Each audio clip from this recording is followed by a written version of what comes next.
दीपक इसको रिकॉर्डिंग शुरू हाँ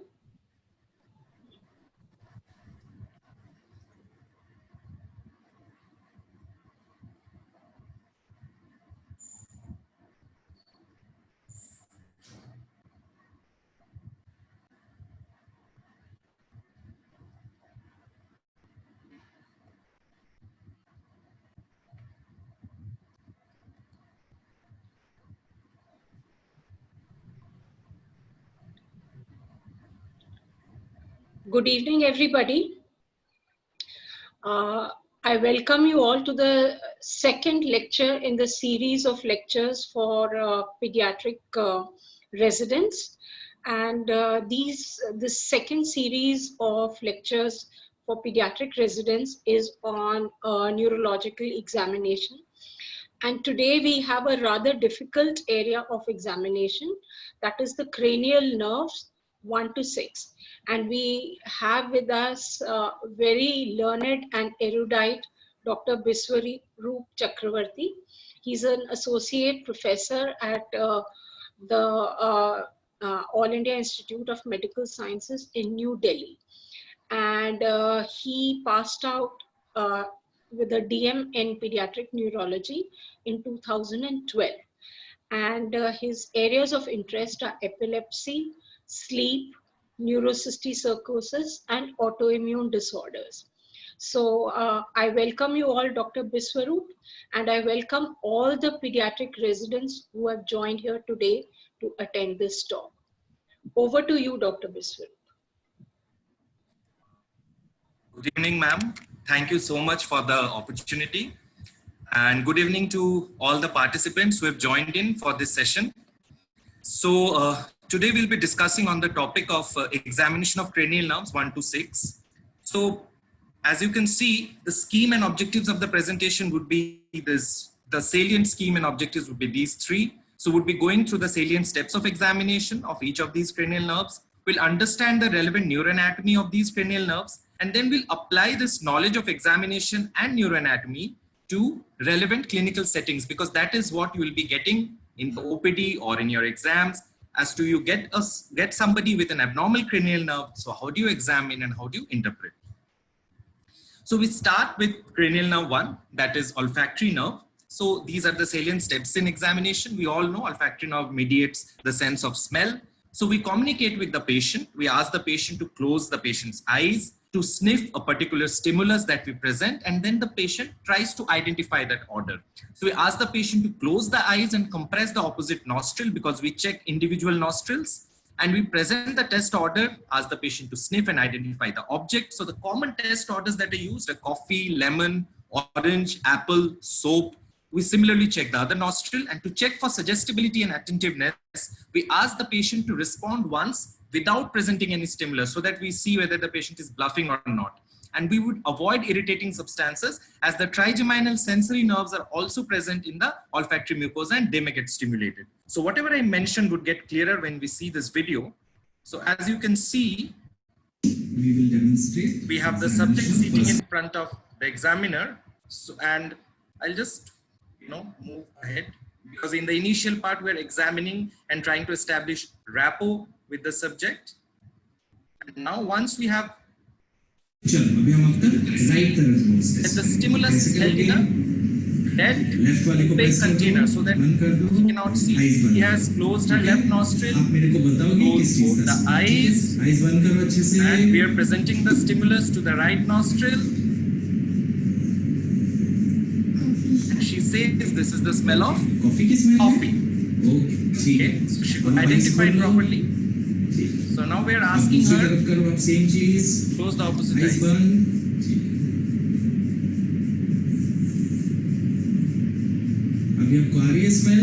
So we were just trying to see for suggestibility and her attention. We didn't, present her stimulus, but was asking her whether she could perceive a smell, just to see whether she was attentive or not. So moving on to the next slide. So this is the relevant neuroanatomy. So as you see, this is the nasal mucosa, the olfactory mucosa. Here you have the nerve endings through the olfactory ganglion, piercing the cribriform plate, reaching the olfactory bulb and tract, and then moving on to the olfactory cortex. The olfactory cortex is made up of the orbitofrontal cortex, the limbic system, and the hypothalamus. So usually we have anosmia or hyposmia, which is absent or reduced sensation of smell, which could be due to any local condition, nasal allergy, inflammation, infections, related to any meningitis, which can track down through the subarachnoid space, or related to some malignancy like meningioma or trauma, which has affected the cribriform plate. Now, when we talk of parosmia, we're basically talking about any altered smell or any increased sensation of smell that is usually seen in temporal lobe seizures or in psychiatric disorders. One of the important messages from this particular cranial nerve is that if we have unilateral loss of smell without any local cause, then one has to do a neuroimaging to see any lesion that could be there in any of these areas because of any of these causes. Moving on to the next cranial nerve, which is the optic nerve. So the components of optic nerve examination are visual acuity, visual field, fundus examination, and color vision. So as we move along, before going on to the examination, let us just have a brief idea about the optic pathway. So if this is a particular stimulus and this is the right eye, you can see that from this particular object, from its temporal side, the image is being formed on the nasal side of retina. And from its nasal side, the image is being formed on the temporal side of the retina. So now this both stimulus, they travel through the optic nerve. The temporal fibers would, cross over here at the optic chiasm. And then one side nasal, the other side temporal would travel through this optic tract, and they would come to the lateral geniculate body. And from lateral geniculate body, they would travel through the optic radiations to the optic cortex. From the lateral geniculate body, we also have one pathway which goes to the pretractal nucleus and then the Edinger-Westphal nucleus, which mediates the accommodation and pupilloconstriction. And there is one more which travels to the hypothalamus, which mediates the day-night sleep-wake cycle. So we have to keep this pathway in mind whenever we are doing optic nerve examination. So the first component is visual acuity testing. So we test each eye separately at a distance of 30 to 50 centimeter. Always remember that when you are doing in your examination, you will have very less amount of time. So this would form a very small amount of time in your entire period of examination. So you have to initially screen using a newspaper print at an arm length. And suppose the newspaper print at an arm length, the patient is not able to read, then we go on to the Snellen's chart, the Jaggers chart, or the Rosenbaum pocket vision screener. I'll just share their picture. So as you see, the Rosenbaum pocket vision screener is the most complete of all this. You hold the chart at a distance of 14 inches, and then you ask the patient to read each of them, and you also have the distant equivalent. So if you have any abnormality on the Rosenbaum vision screener, you refer the child to an ophthalmologist. And similarly, you have the Snellen's chart. And for younger children who cannot read, you can have this objects of identifiable, living and non-living things which the child can identify, and accordingly you can make an idea of the vision of the child. Now, moving on to that slide, if even on Snell's chart, Jaggers chart, or Rosenbaum pocket vision screener, the patient is not able to see properly, we go on to finger counting. So on finger counting, we present a stimulus of how many fingers the patient is asked, and then the patient responds accordingly. If finger counting is not possible, we move on to head movement. If hand movement is not possible, we move on to light perception. So basically it is sequential. We start with newspaper print, then a Rosenbaum pocket vision screener, then finger counting, then hand movement, and then subsequently light perception. So the next component of optic nerve examination is visual field examination. So before moving on to visual field examination, let us understand what do we mean by visual field. So there is a central field and there are four fields. So you have a superior temporal quadrant, you have an inferior temporal quadrant, you have a superior nasal quadrant and an inferior nasal quadrant. So we are basically checking all the four quadrants when we are checking for the visual field. So keep this in mind that they are in the form of these quadrants which have a diagonal representation. So how do we do it? Commonly we do it using confrontation testing. So seated at 50 centimeter eye to eye distance, the patient and the examiner, with patient's left eye in line with the examiner's right eye and vice versa. So whichever eye has to be tested, that is kept open and the other eye is covered. The examiner then moves his wiggling finger from extreme one of the quadrants in a diagonal direction, and then the examiner's field of vision is matched with the patient's field of vision, and accordingly one makes an idea. So the sequence usually is we start with the superior temporal, then move to inferior nasal, then superior nasal, and then we do. So we started with, as you see, inferior temporal, we move to superior temporal, then inferior nasal, then superior nasal, and then the entire exercise in the opposite eye. So this video will make it a bit clear. So initial part is actually explaining the procedure to the child so that the child is able to understand what you're going to do. So once you do that, then you will, let us reach that point. So as you can see, the child has blocked his, you have blocked your right eye and the block palms. Otherwise, use fingers, you won't be blocking it completely. Now see this, we are checking the right inferior temporal quadrant. There is a wiggling motion, diagonal. This is the right superior temporal quadrant. Look at the wiggling motion of the finger. So at this point of time, the child says now. So that means the child has been able to see, you compare it with your own field. This is the right superior nasal quadrant. And this is the right inferior nasal quadrant. So this is how you do confrontation testing. It has to be diagonal, because if you don't do diagonal, then you will be missing out on the quadrants. You will just be seeing the horizontal and the vertical lines. So you'll be missing out on the quadrants, and many times you can have quadrant related field defects. So now moving on to the anatomy of field defects, as you can see, so this is the left eye, this is the right eye. If you have optic nerve involvement of the right eye, you have complete blindness of the, of the left eye, you have complete blindness of the left eye. Then involvement of chiasma, you have bitemporal hemianopia because the temporal fields from either side cross. At the same point, if the nasal on the left side is affected, you will have a complete nasal hemianopia. On the other hand, now it has crossed, one side temporal, one side nasal, so they will be actually corresponding fields on each side, so that will cause homonymous hemianopia, temporal on one, nasal on another. So this is complete right homonymous hemianopia. Then this is the optic radiation, which is going from the lateral geniculate body to the optic cortex. So as you can see, certain fibers, like if E gets affected, you will have a superior homonymous quadrantenopia.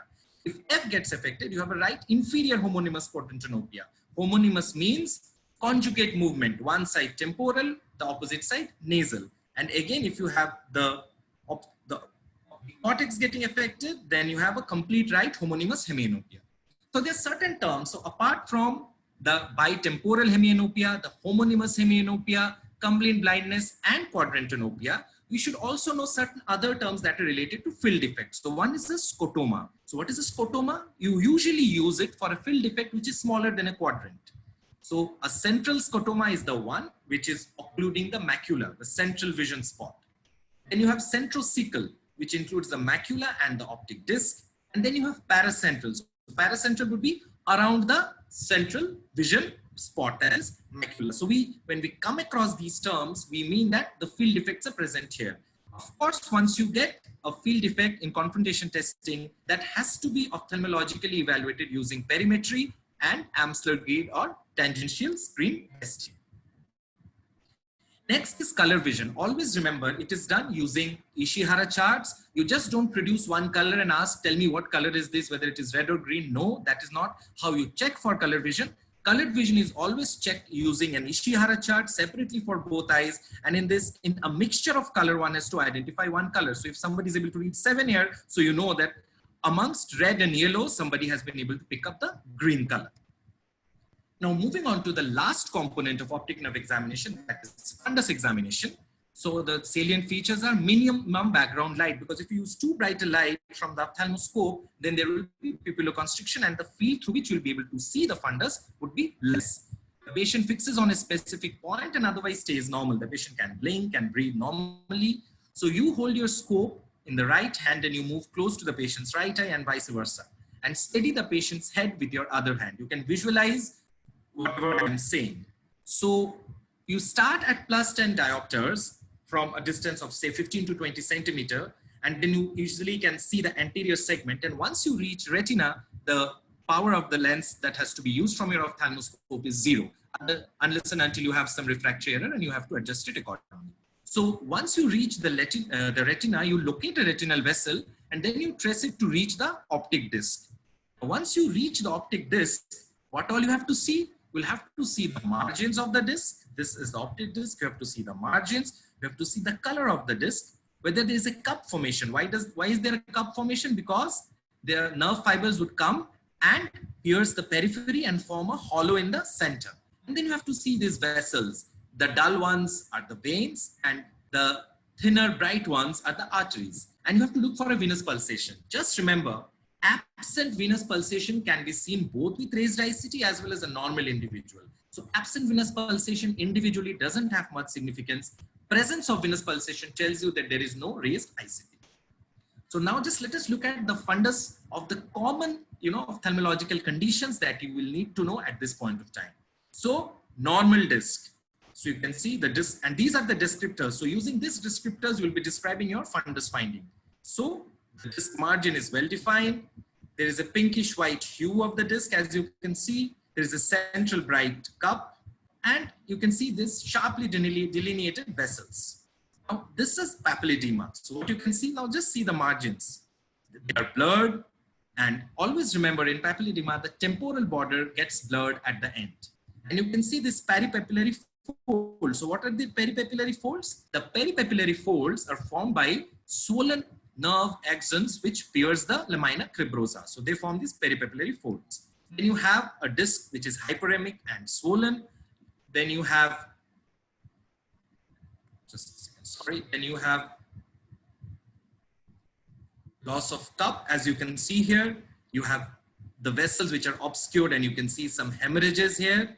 And then you can see, just a second, and you can see the causes are raised IOP or raised intraocular pressure or intracranial tension. Now the disc for primary optic atrophy, as you can see, you have a cookie cutter border. As I said, it's a very sharp border, even sharper than a normal disc. You have a whitish disc color. You have a cup which is present. You have reduced vessels because they all get thinned out because of atrophy. And it is secondary to acute or chronic optic nerve or retinal lesions. Now just compare it with secondary optic atrophy. You have shaggy, ill-defined margins. You have a grayish hue coming from the disc. You have a cup which is present. The veins are dilated and the arteries have actually thinned out. And this is usually seen in chronic papilledema or papillitis. So just make a visual impression and know these 4 descriptors. So this is a normal disc. This is papilledema. This is primary optic atrophy. And this is secondary optic atrophy. Now moving on to cranial nerves 3, 4, and 6. So this slide is very important as far as cranial nerves 3, 4, and 6 are concerned. Because if you have to remember this slide, and if you know this slide, then your examination of 3, 4, and 6 becomes very easy. So what are the ocular muscles? We have 11 ocular muscles. 3 are intraocular, 8 are extraocular. All the intraocular muscles are smooth muscles.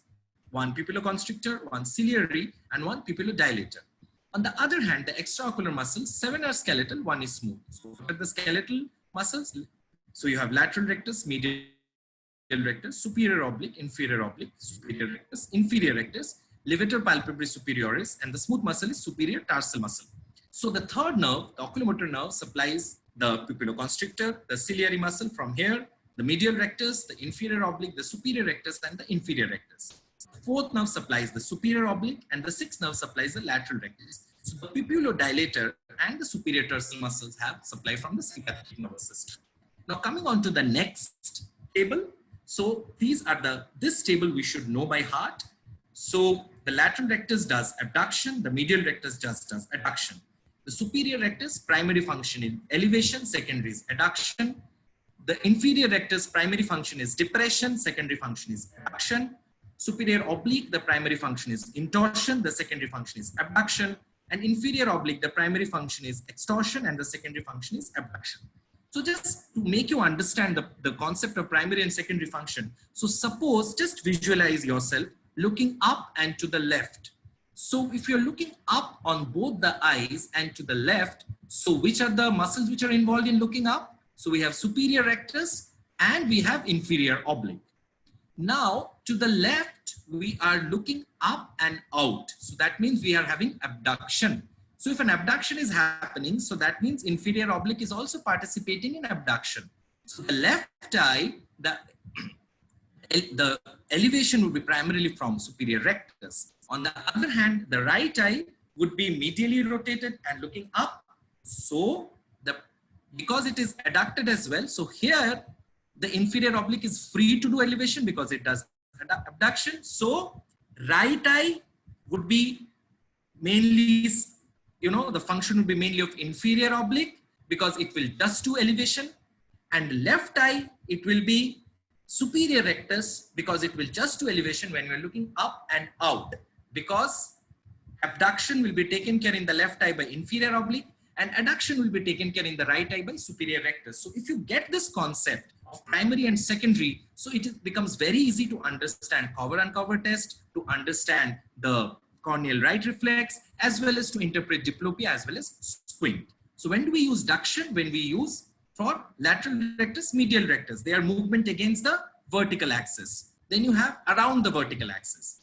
And you have torsion, which is a movement around the anterior-posterior axis. The movement is which side the tip of the vertical axis moves. So that is intorsion or extorsion. If you have binocular parallel rotation or conjugate eye movement, we call it version. On the other hand, if it is vergence, if it is binocular non-parallel rotations, that is non-conjugate. So just remember, vergence is for non-parallel. Version is for parallel. Torsion is for around the AP axis and duction is around the vertical axis. Now moving on to the next slide. Just imagine your own head and own eyes and you will understand these eye movement systems. So what are saccades? Saccades are all voluntary eye movements and the fast phase of reflex eye movements, which is mediated through frontal lobe. So suppose if you're looking at the left and then you have to look all of a sudden to the right, so both your eyeballs will move towards the right. So this is how a saccadic movement is generated through the frontal lobe. Fixation we just talked about while examining the second cranial nerve. Everything that we do when we establish vision, it is usually done by fixation. So it is done by occipital lobe, Smooth pursuit that we'll study in this particular examination. So smooth pursuit is basically keeping an eye on a moving target. And target is moving and you're keeping your eye on that. So your head is not moving, your eyes are just moving on a moving target. Vergence, we all know. Convergence, which is again mediated by occipital lobe. What is counter rolling? Now, when we were doing smooth pursuit, what we were doing, we were moving the object, but our head was still and we were moving our eyes to see at the object. So that is pursuit of the object. On the other hand, if we keep the object fixed and we start moving our head, you will see that our eye tries to fix on the object. So wherever the head moves, the eye would move in the opposite direction. So this is known as counter rolling. So that is, taken care of by neck and vestibular. So using your own head and eye, you'll be able to understand saccades, fixation, smooth pursuit, vergence, as well as counter rolling. So moving on to the next slide, examination techniques. For 3, 4, and 6, because the actions are interrelated, we examine them together. So the first step is ocular alignment. You ask the patient to gaze straight ahead and look for any obvious malalignment.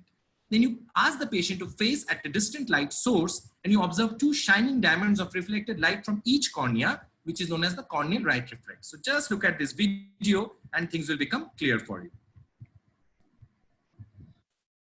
Initial part again is depending on, explaining the procedure to make the child understand that the child has to focus on a distant light source. As you can that he has to focus on that distant light source, and then we'll now focus on his eyes to see whether his eyes are aligned properly, there is no malalignment, and we can also appreciate the 2 bright diamonds of corneal right reflex. 2 bright, as you can see, that the eyes are aligned properly, there is no malalignment of the eyeballs, and you can also visualize the 2 bright diamonds. So this is a corneal light reflex.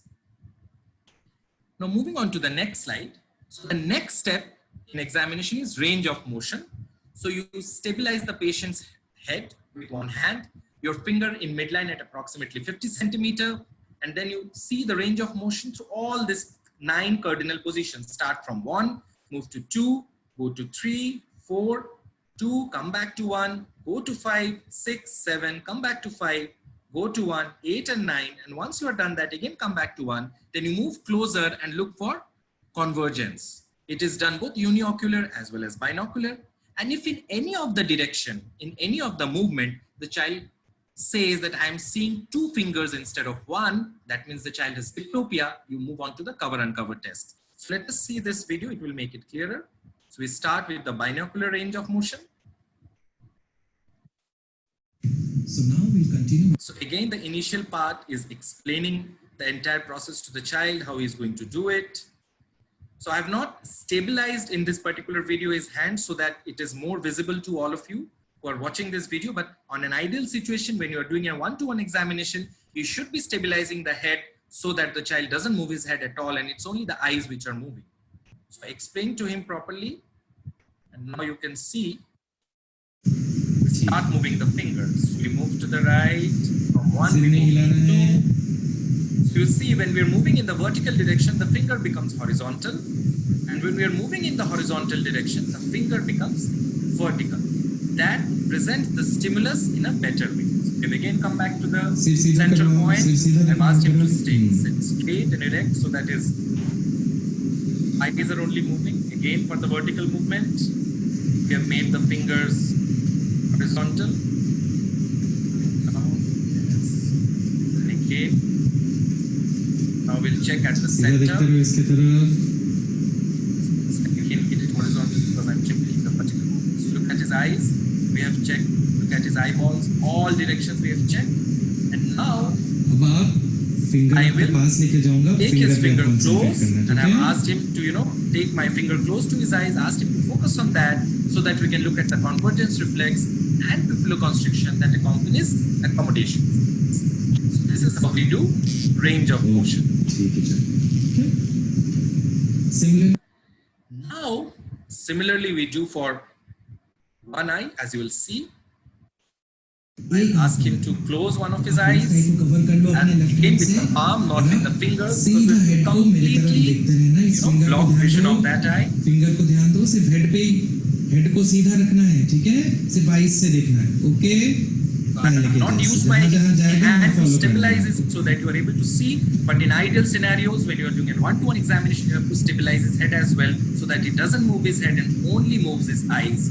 Again, all the 9 cardinal points that we use for binocular vision, we are also using in the uniocular vision testing.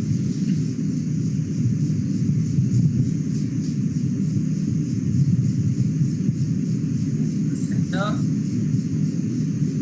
up, and then we move down as well. Okay, so this is your range of motion. After this, as I said, suppose somebody says that I see more than 1 finger in one direction, we move on to the next test, which is the cover uncover test. So when we move to the cover uncover test, so what exactly we are doing? We are placing the thumb between the patient's eyes, which is on the bridge of the nose, which is the neutral position. We instruct the patient to maintain a distant fixation. So we move the thumb in front of one eye, we occlude it so that the other eye fixates and becomes the dominant eye. We again move to the center bridge of the nose, then we subsequently move to the other eye, block it and make the eye now, which was blocked previously, as the dominant fixating eye. And we observe for any deviation in the eyes and for corneal right reflection as you move the thumb at 3 points. So let us first see the video. How we do it. So as you see, the initial part will again be description of all the steps. And once we are done with all the descriptions, और उसके बाद I'm again describing him. What we're going to do. This is just demonstrating. Now I'll just show you how we actually do the test. Okay, so we'll be reaching there. Yes. कुछ नहीं करना है, आपको बस वो जो So we start with the test now. ready Put the thumb at the bridge of the nose. It's focusing at a distant point. There is no malalignment at resting position. So now the left eye is the dominant fixating eye. Right eye was blocked. And now the left eye is blocked, but it is blocking the central vision. So you don't need the palm. So the right eye now become the dominant fixating eye. okay. So when we block, so just a second. So the eye which gets blocked, that we look at deviation in the eye which gets blocked. Look at primary and secondary deviation. Otherwise, so if both eyes don't move in the entire maneuver, there is no ocular malalignment. Movement of an eye after occlusion means a defective alignment of the eyes. So that is what, once you cover and uncover, the occlusion or the malalignment becomes, it manifests. So it will become more and more clear as we move on with examples. So just remember, we initially keep it on the bridge of the nose, then we block one eye, fixate with the other eye, which becomes the dominant eye. Then we block the other eye and fixate with the other eye, which becomes the dominant eye. Okay. So just see what happens in corneal reflex. So just remember that the corneal reflex will shift to the opposite direction because the eye has shifted to the opposite direction. So you have esotropia, the eyeball moves inward, so the corneal reflex moves outwards. What is heterotropia? Heterotropia is obvious malalignment. That is, without any maneuver, you can see the moment the child is asked to fixate, you can see a malalignment. So here you see a right esotropia. So the eye has moved inward, so the corneal reflex has moved outward. The corneal reflex will move in the opposite direction. This is left esotropia because the corneal reflex has moved out. This is left exotropia because the corneal reflex has moved in. And this is right hypertropia because the corneal reflex has moved down. So what is phoria? Phoria is only when it is evident in monocular fixation in cover uncover. So once if it is present even without at the neutral null position at the bridge of the nose, it is a tropia. However, it's a phoria when it is not present otherwise, but once you make one eye fixating dominant and the other eye blocked, then that gets manifested, it is known as phoria. So what is paralytic heterotropia? So the movement is restricted. The movement won't happen. So this is usually seen in neuromuscular conditions. Non-paralytic or concomitant heteropia, that means this deviation is present in all directions. However, there is no movement restriction. This is usually central. So when we say a paralytic, now just try to understand. When we were doing the cover uncover test, suppose somebody has a left lateral rectus palsy. So in case of a left lateral rectus palsy, so when you are fixating on a particular distant object, so the eye on the left side will automatically be deviated slightly inward. So if you are blocking the normal eye and you're using the left eye, which has the left lateral rectus palsy, once you're trying to fixate using that eye, what you will see that it is slightly deviated inward because the lateral rectus is paralyzed, the medial rectus is functioning, and you can see the medial rectus slightly moving inside. Now, when you are fixating with the other eye, so what will happen? That eye is normal. So you're fixating with the normal eye. So you will see that on the blocked eye, you have to see that the eye will be slightly bald, eyeball will be deviated inward. So that is the primary deviation. On the other hand, imagine using, you're blocking the secondary, that means the normal eye, you are using the dominant eye is the abnormal eye. So if you're trying to fixate, your lateral rectus is paralyzed. So, but you're trying to fixate. So the medial rectus will be functioning on the normal eye. But on the other eye, the yoke muscle will have more than normal functioning because your other eye will then have a deviation which is more than the primary deviation. So that is known as the secondary deviation. So the secondary deviation is always seen in the normal fixating eye, and the primary deviation is always seen in the pathological eye, and the secondary deviation is always more than the primary deviation because the yoke muscle gets more supply on that particular movement. So this is seen in paralytics. The primary deviation is less than secondary deviation. The secondary deviation is seen in the normal fixating eye, and the primary deviation is seen in the paralytic fixating eye. Okay, now moving on to the next step, that is the pupillary reflex pathway. So what happens in pupillary reflex pathway? So we already know the optic pathway. So we have already reached the lateral geniculate body through the optic tract. From here, we reach the pretectal nucleus. Once we reach the pretectal nucleus, we get two fibers. One goes to the ipsilateral Edinger-Westphal nucleus. The other goes to the contralateral Edinger-Westphal nucleus. And then you have it traveling through the ciliary ganglion to the pupilloconstrictor muscle, causing pupillary constriction, which is seen as the pathway for light reflex. So this one is the direct light reflex, and this is the consensual light reflex. Okay. What happens in the accommodation reflex? So accommodation reflex has multiple stimuli. So one would be from the cortex for the convergence, that is for the medial rectus. One would be through the Edinger-Westphal nucleus and reaching the ciliary muscle, which would relax the suspensory ligament of the lens and make the lens more convex so that the rays can be converged. Now always remember that the light reflex pathways are carried by the more dorsal and superficial fibers. So as a result of that, you may have many times only the light reflex affected and the accommodation reflex remaining preserved. Okay, so how we do pupillary examination? We do a normal illumination. We look at the size, we look at the shape and the color. We do a swinging flashlight test, that is for individual sites, 3 to 5 seconds in front of each eye. Look for the direct and consensual right reflex. We all are familiar with the time, Marcus-Gunn pupil or relative afferent pathway defect. So what happens? So if we have the optic nerve damaged on the right side, so it will not produce a direct right reflex on the right side. On the other hand, the left eye will show a consensual right reflex on the right side. So preserved consensual and absent direct is known as Marcus-Gunn pupil. Pupillary examination is complete only when you dim the light and observe for pupillary dilatation, which happens in 5 to 15 seconds after you decrease the light. So, and when is this effective? That it doesn't happen in Horner syndrome when you have a sympathetic block, or when there is a myotonic pupil, that is the relaxation time for the pupillar constrictor muscle is prolonged, so the pupillar dilatation gets delayed.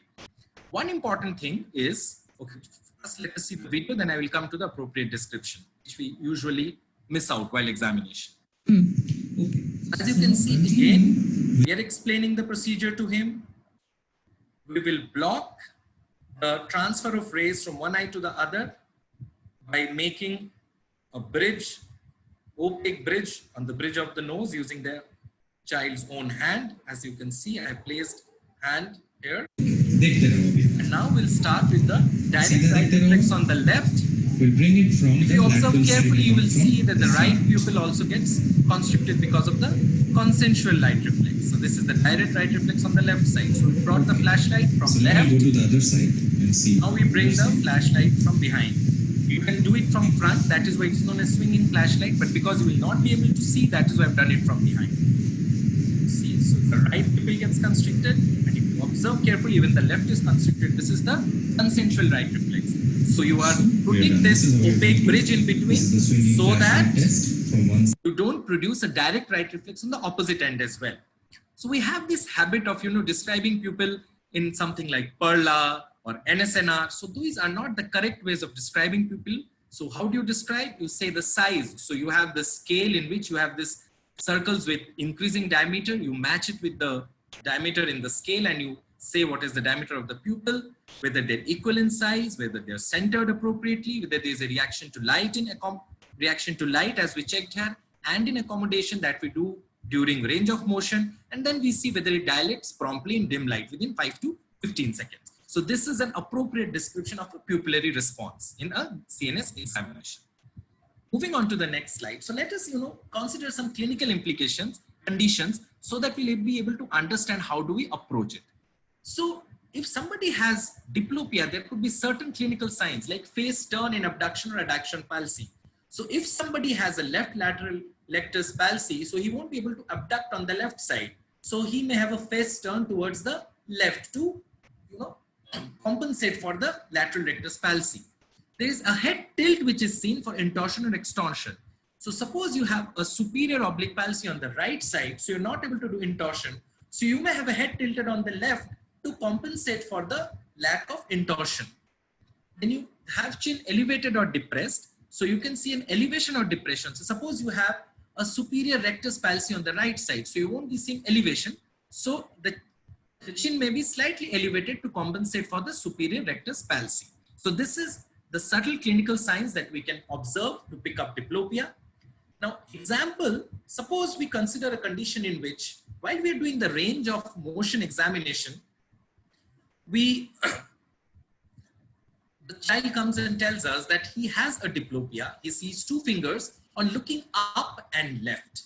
Now you go back to that table in which I told you what are the primary and secondary functions. So looking up, so the muscles involved, superior oblique, superior rectus and inferior oblique. Looking up, superior rectus and inferior oblique. To the left, that means there is abduction on the left eye and adduction on the right eye. So remember, abduction is the secondary action of inferior oblique. So the inferior oblique will be busy abducting on the left side. So the elevation part will be mainly taken care of by superior rectus. On the other hand, in the right eye, what will be happening? It will be an adduction and up. So for adduction, because superior rectus will be also involved in adduction, and so inferior oblique is the primary muscle doing elevation in the right eye, and superior rectus is doing elevation in the left eye when you are looking up and to the left. So he's seeing two images. Now you do a cover uncover test, and what happens? He says that when you block my left eye, I don't see any blurred image. The diplopia disappears. On the other hand, when you block my right eye, there is a diplopia. So when he's using his superior rectus, there is a diplopia. On the other hand, when he's using his right inferior oblique, there is no diplopia. So the culprit muscle is left superior rectus. So as you saw, that we did the range of motion. On range of motion, we could see that there is a diplopia looking at a particular direction. And then depending on the cover uncover test, when does the diplopia disappear on blocking which eye, we could find out that the culprit muscle was left superior rectus. So this is how we clinically apply this examination techniques of range of motion and cover uncover test. Other clinical condition which we need to understand is ptosis. So it can be cause secondary to levator palpebrae superioris or superior tarsal muscle. So superior tarsal muscle has got sympathetic supply. This is third nerve. So how do you differentiate between these two ptosis? Pupils will be dilated in LPS, will be constricted in STM because the third nerve will be intact. Light reflex and accommodation will be absent in LPS paralysis, will be present in STM paralysis. Heterotropia, that is squint, because third nerve is involved in so many muscles of ocular motion. So heterotropia or squint would be seen in LPS paralysis, not in STM paralysis. If one is able to elevate eyelid during upward gaze, that means the LPS is preserved and the STM is paralyzed. And sweating will be lost in superior tarsal muscle paralysis. So to know whether the ptosis is of levator palpebrae superioris origin or STM origin, we can look at these signs and then come out with a conclusion. Now, just a word on the central ocular motor systems. So if you remember, so the nerves, the lower motor neurons will be looking at the peripheral ocular motor. However, the central ocular motor systems are looked by the frontal eye field. So when we see this, so this is the horizontal eye movement, the upper motor neuron eye movement. So that means there will be a conjugate eye movement horizontally. One eye would adduct, other would abduct. Similarly, if you look at left, the left would abduct and the right will adduct. So this is upper motor neuron, which is looked after by the frontal eye field. So you have this fibers decussating, reaching the paramedian, pontine reticular formation. From there, one would go to the sixth nerve nuclei and stimulate the lateral rectus on that side. It will cross and go and stimulate the medial rectus on the opposite side through the medial longitudinal fasciculus. So imagine you have a lesion which is proximal to decussation. So what will happen? So this pathway will not get stimulated, but this pathway from the other side will be stimulated. So your eyes, because this lateral rectus will receive supply, will be deviated to the side of the lesion. On the other hand, if you have a lesion which is distal to the decussation, so what will happen? The lesion will be somewhere here. So the lateral rectus is again not getting supply here, but the lesion is here and the eye deviation will be on that side because this side lateral rectus will be intact. That pathway will be intact. So this what happens when you have a lesion in the horizontal gaze pathway before decussation, after decussation. For vertical gaze control, central vertical gaze control, just remember that this is located in the midbrain. So the horizontal eye movements are located at the pons in the path in the area of corticospinal tract. So when we have somebody in locked-in syndrome, so the only way they communicate is vertical eye movement because it is located in the midbrain and away from the corticospinal tract. So vertical eye movements are preserved, and there lies the clinical significance of vertical eye movement, which you as a postgraduate student should be aware. And this is the pathway of the horizontal eye gaze. As I said, ipsilateral deviation if the lesion before decussation, and contralateral deviation if after decussation, because then you have already crossed to the opposite side. MLF, so what will happen? That side, because the ipsilateral medial rectus won't be supplied, so the ipsilateral adduction will be absent.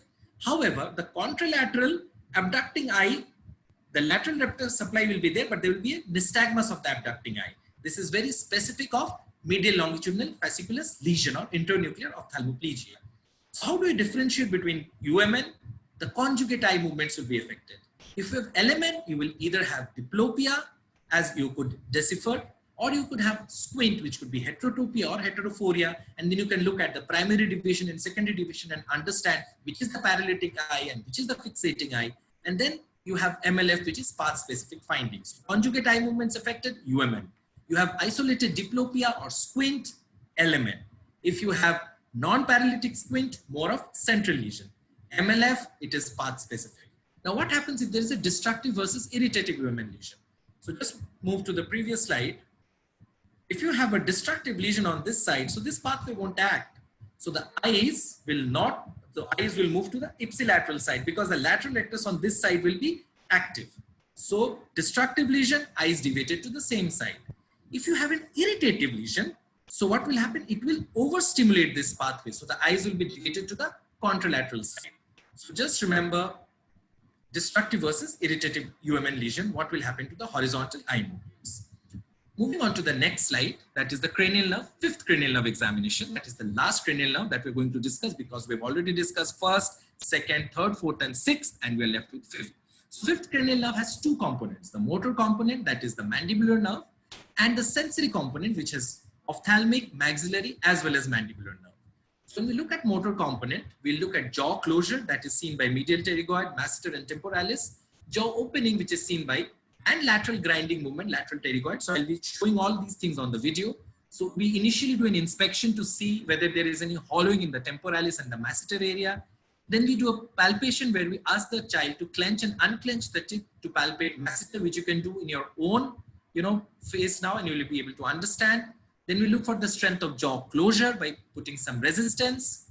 And then we look at the lateral pterygoid strength using attempted opening as well as side to side jaw movement against resistance. So I'll show all of you videos and it will become clear. So just see what happens in this particular video. So now we'll start with description. We'll describe the child, what is going to happen, what procedures we are going to do. So as you feel the area of the temporalis and the masseter muscle and see whether there is atrophy or hollowing. So there is no atrophy or hollowing. Now we are explaining the child to clench and unclench the teeth. You can try it yourself. Unclench and put your hands at the angle of the mandible. So you can feel the masseter muscle. Clench, unclench, clench, unclench. You can feel the masseter muscle. And fixate the head and provide resistance there. So you can also see jaw closer against resistance in the same position. Doing clenching her teeth, I could feel clench, short unclench, so jaw closer. The next thing that we are going to do is we'll ask her to open her jaw and see if there is any deviation. Jaw is open and there is no deviation of the jaw. So remember in 7th now we see the deviation of the angle of the mouth. Here we see the deviation of the jaw. Opening of the jaw is done by lateral pterygoid. As you can see there is no deviation. Now we'll do lateral grinding movement. So there she is showing us the grinding movement on either side, which is also done by lateral pterygoid. Okay, very good. So if the right lateral pterygoid is contracting, it will move the jaw to the left side.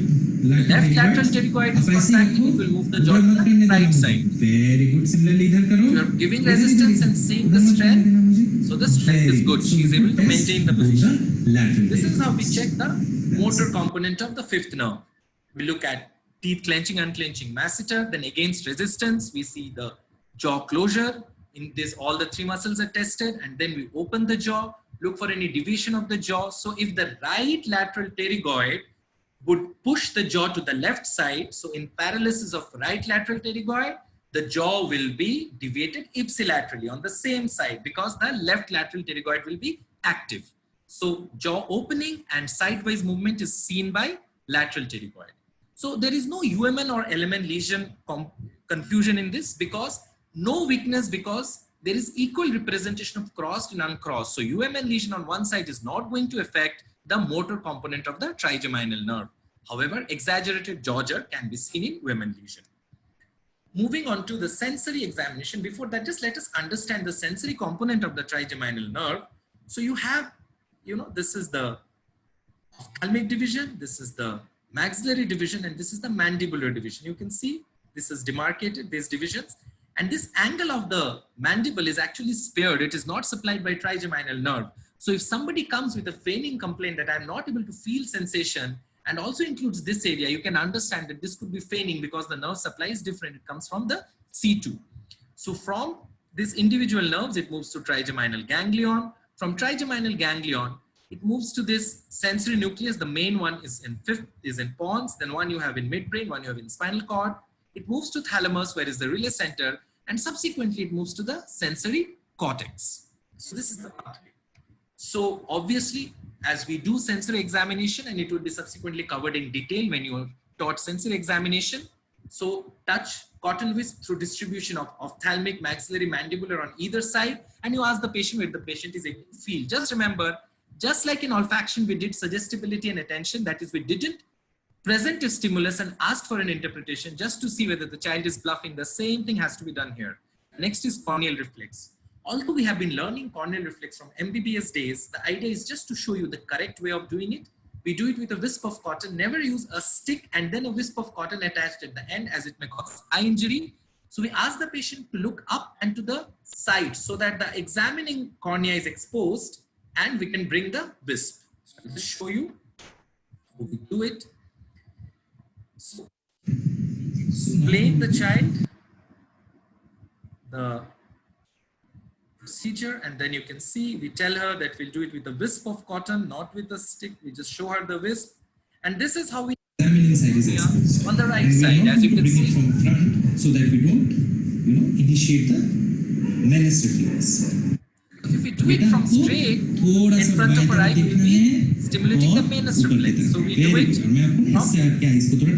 lateral side, not from our field of vision. We are coming from the side. You can see we touch her on the cornea, and you can see there is a plane, which is different from the trigeminal nerve, different from the appreciate it very well the moment it was corneal touched from the lateral side. Now, the next is temperature discrimination. Just remember that we should not, prick a child with pin and cause unnecessary discomfort. The child may become uncooperative for examination, but you should know the procedure. If the examiner asks, you should be able to tell it. But because pain and temperature are carried by the same fibers, looking at the temperature itself helps. So one way of screening is, first is you have test tubes, that is one at 30, one at 44, and then you check and ask her which one was warmer, which one is cold, and at all the three branches, and you can do it. The other is doing it same thing with finger and tuning fork, because finger will be warmer and tuning fork will be cold, and she'll be able to discriminate which one was a cold stimulus, which one was a warm stimulus at all the three representation areas of olfactory, maxillary, and mandibular nerve. So this is the sensory component. Now, whatever I told you about first, second, third, fourth, sixth, and fifth, these are children when they cooperate. So you can have special situations in which they won't be cooperating. Dr. Kaushik would have taught to you in the previous class about an impaired consciousness child. So similarly, you can have a younger child who will not be cooperating.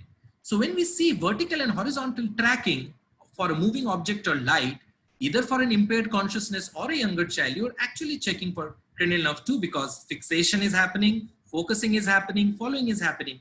And because it will be happening in all the range of motion, so even your 3, 4, and 6 gets tested. Similarly, in an impaired consciousness, just spontaneous eye movements, if it's happening in all directions, you know that 3rd, 4th, and 6th are intact. Preserved brainstem reflexes in a comatose child, so pupillar constriction and doll's eye. So pupillar constriction for 2, doll's eye for 3rd, 4th, and 6th. In a child who is of impaired consciousness, menace reflex will check your cranial nerve 2.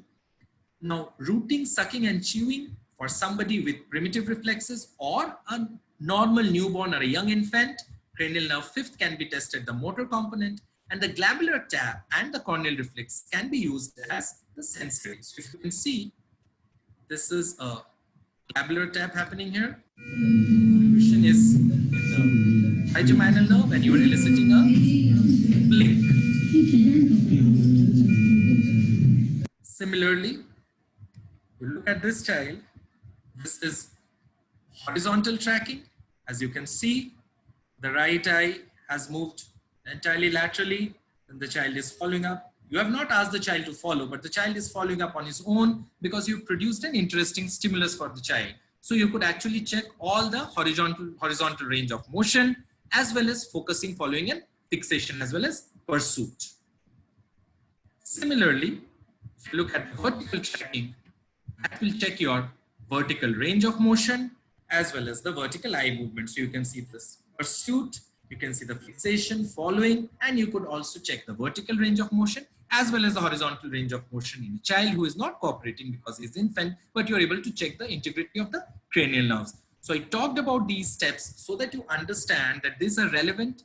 How do we do cranial nerve examination in a younger child who does not understand instruction, or somebody with impaired consciousness who does not understand instructions? Now, this is the summary slide. So cranial nerve 1, you just do an olfaction testing. Cranial nerve 2, you do a visual acuity, you do a visual field, you do a color vision, and you do a fundus testing. Cranial nerve 3, 4, and 6, you look at the pupillary alignment, then you look at the corneal light reflex, then you look at the range of motion through all the 9 cardinal points, then you do the cover-uncover test to look at if there is a diplopia or if there is a squint. You look at the primary deviation and the secondary deviation, and also which fixating eye is the culprit if there is a diplopia, as I've explained.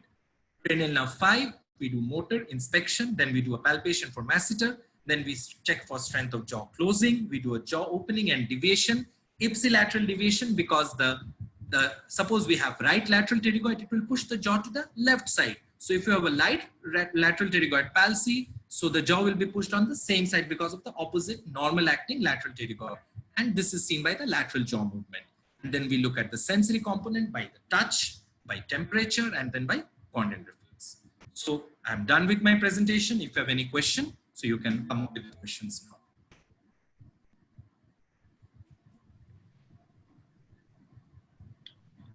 Thank you, Dr. Biswarup. That was a very comprehensive and very well elucidated examination of the 1st to 6th cranial nerves. So there are some questions from the students. I'll just read them and you can take them. So what is a unilateral sense of smell, and can that be tested? Yeah, so that is how we do it. So if you remember the olfaction testing video, so we were asking the child to compress the other nostril. So you're actually just checking one nostril at a time. So both eyes closed, compressing the nostril not to be tested, and keeping only one nostril open, that is to be tested. So that is how we test. We present the stimuli first to one nostril, then to the other nostril, and while checking one nostril, we keep the other nostril compressed. So obviously it is always unilateral smell sensation. And does this have a clinical significance as well? Yeah. So the clinical significance is, so you first look at if there is any unilateral pathology. So usually local pathologies like running nose, allergy, usually would be bilateral. You may have a localized inflammation on one side. You may have a localized fracture on the cribriform plate on one side. You can have a meningioma which is percolated to one side. Or you can have one side in the central, olfactory cortex getting affected, that is the limbic system, or the one side of temporal lobe which has got affected, the uncus of temporal lobe, and that is causing this, particular finding. So the dictum is absent smell on one side, no local cause, look for a central cause using a neuroimaging, which could be a fracture, which could be an infection, or which could be an affection of the central olfactory cortex. So one person has asked, how do we assess increased sense of smell clinically during examination? Can that be done? No. So what we can actually test is anosmia or hyposmia. So increased sense of smell is usually only seen with central lesions, particularly with temporal lobe seizures when the uncus is affected. So you may have an aura which is primarily an abnormal smell or an increased sensation of smell. but that would be episodic. Sometimes if it is out of proportion or not matching with any clinical, signs and symptoms, you should always think of a functional disorder or a psychiatric disorder or a malingering disorder. So increased sense of smell usually cannot be tested, but there are clinical implications for that. Okay. So pupillodilator is supplied by which nerve? Okay, so pupillodilator is supplied by the sympathetic nerve. So pupillodilator and superior tarsal, these are the two ocular muscles which are supplied by the sympathetic nerve. So that is why in Horner syndrome, which is a sympathetic chain, damage, you have meiosis because pupillodilatation is not happening. So any sympathetic nerve damage would cause pupilloconstriction because it is supplied by the sympathetic. Pupillodilator is supplied by the sympathetic nerve. Someone asked, how do you measure the pupillary size actually, practically?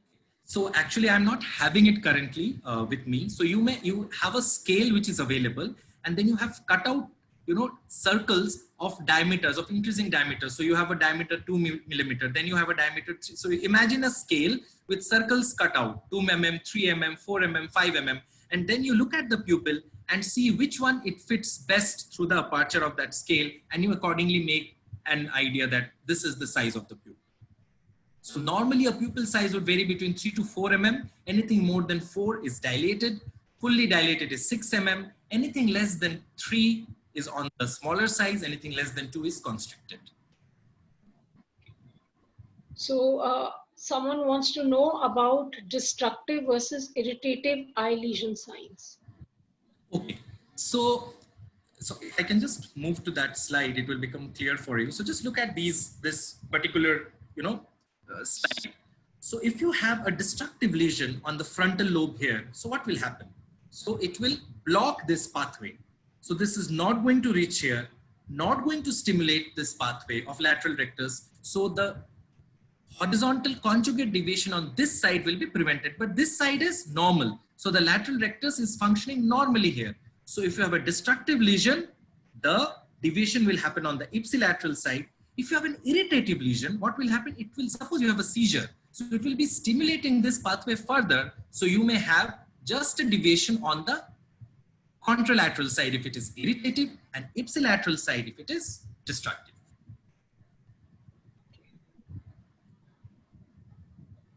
No. So from what age onwards can these cranial nerves be tested? So again, so if we just go on to this slide. Just the different ages at which these tests. Yeah. So if you see, olfaction testing won't happen unless and until the child is 5 to 6 years of age and the child understands the common stimuli that you're going to give. Suppose coffee, soap, apple, lemon, the child should be knowing them. So olfaction testing at a young age or an uncooperative or an impaired consciousness child, you won't be able to do. So visual acuity, if you remember, I had showed you certain charts, that is in a child who understands commands. If you show him, objects that he's familiar with, this is a car, this is a house. I'll just move on to that slide. Give me a second. Fast. Yeah. So if you look at this, so this also has this distances marked like this card, and you have decreasing size of various familiar objects. This is a star, this is a swan, this is a ring, this is a horse. So if the child is able to identify these objects, then you can say that this is the vision. And then not able to identify this, not able to identify this and identify only up to this level. So you may say that the child has a vision of say 6/24 and needs further assessment.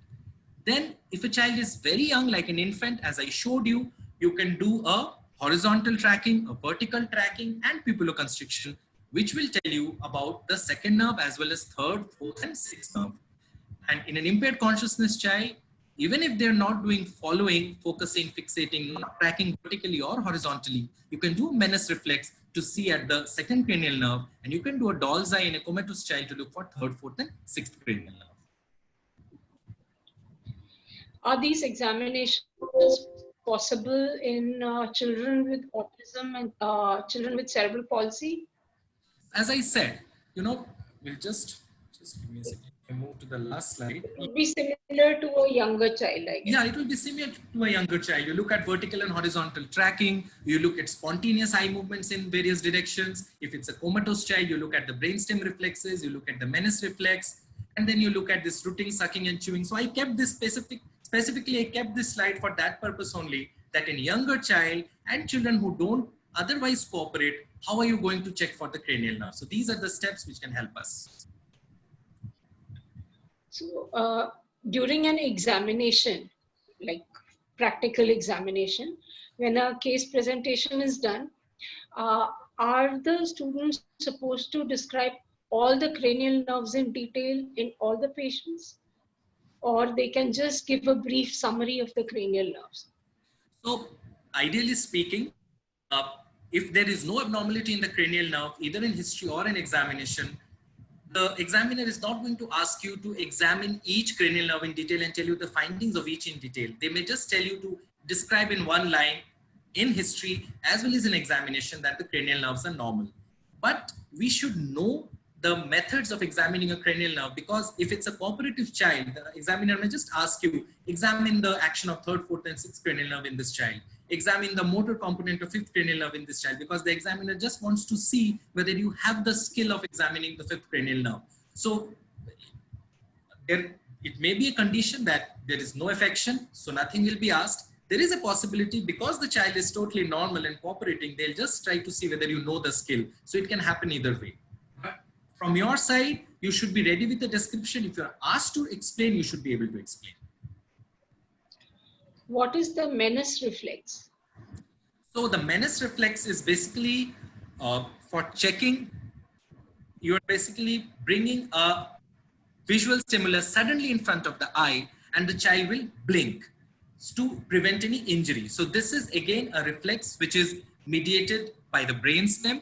So if there is a cortical lesion, that is a child with impaired consciousness or somebody who is too young, not cooperating, so you can do a menace reflex, and because it is not cortically mediated, it is mediated by brainstem. If that is preserved, so you know the second cranial nerve is, preserved. It is known as the oculopalpebral reflex. The efferent is second nerve, and the efferent is the third nerve. So, Oculopalpebral, efferent is second, efferent is seventh. So Dr. Biswaroop, that was an excellent session. And thank you for sharing your knowledge with everybody. And thank you for answering all the questions. And the Association of Child Neurology thanks you for sparing your valuable time and teaching all the students out there. Thank you very much. Thank you so much. Thank you for the opportunity, ma'am. And this was a wonderful session and a learning experience for me as well. Thank you so much. Thank you very much.